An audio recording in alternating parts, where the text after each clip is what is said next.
Yo, what's going on guys, it's Cynical, and today for you guys I want to do a discussion video talking about Kingdom Hearts 0.2 Birth by Sleep, and looking at one problem that 0.2 Birth by Sleep has actually got. Now, of course, during the week of E3 2016, many people were actually able to get a hands-on experience with Kingdom Hearts 2.8 by playing Kingdom Hearts Dream Drop Distance HD, as well as the famous 0.2 Birth by Sleep. Now, there's been quite a few opinions and whatnot thrown onto the table about the game from the people who, of course, got hands-on experiences with the game.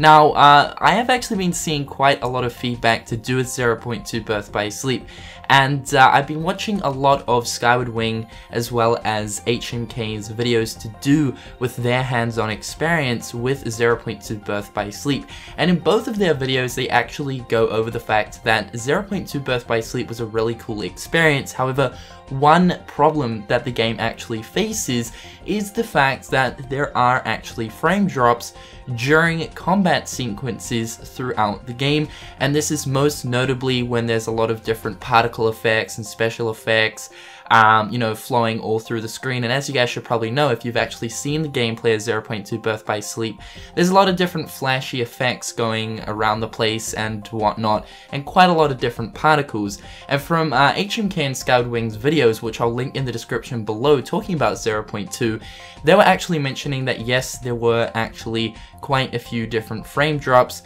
throughout the actual experience, mainly to do with the combat. Now, I can actually show you guys an example even from the gameplay that Square Enix actually officially uploaded, where there are frame drops. So in this scene right here where we see Aqua actually sliding on the ice when she uses Blizzaga, you'll notice that the frames actually drop. And for the people who don't know what FPS or frames per second actually is, it's basically the smoothness of the game. So most games these days run on 30 frames or 60 frames per second, 60 frames being a lot smoother than 30, but still to the point, 30 is kind of like the general gaming experience for consoles at least.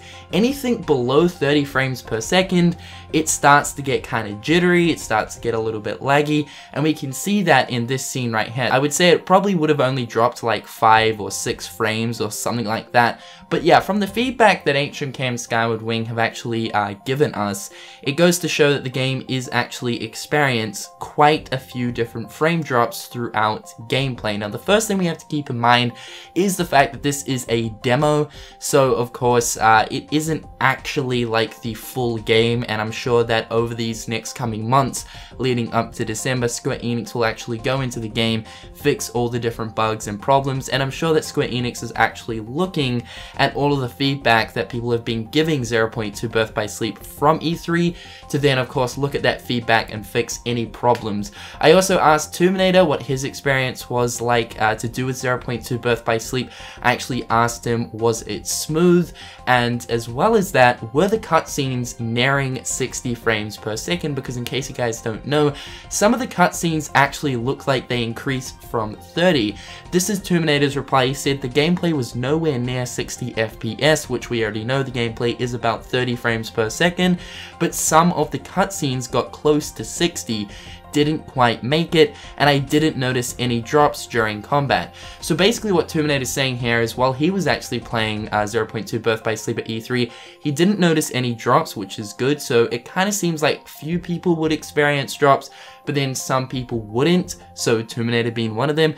And as well as that, some of the cutscenes do actually increase with their frames, which is actually really nice. It means that some of the cutscenes are quite smooth, more smoother than the actual gameplay experience itself.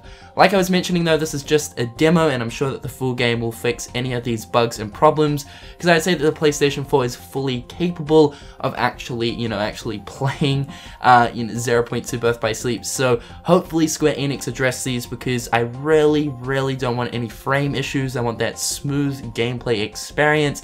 Hopefully the load times in this game aren't tremendously terrible as well. We of course know that Kingdom Hearts HD 2.5 Remix had very bad load times, and for the most part it was quite annoying. So hopefully from the feedback that of course the community has given out about 0.2 as well as 2.5, Square Enix will make sure that the full game is going to be a smooth experience. However guys, I just wanted to get this video out to you because there is some interesting news to do with the whole cutscenes being nearly 60 frames, as well as this problem that 0.2 Birth by Sleep is of course facing. Hopefully you guys have enjoyed today's discussion video, and until next time, I'll catch you guys later. Peace.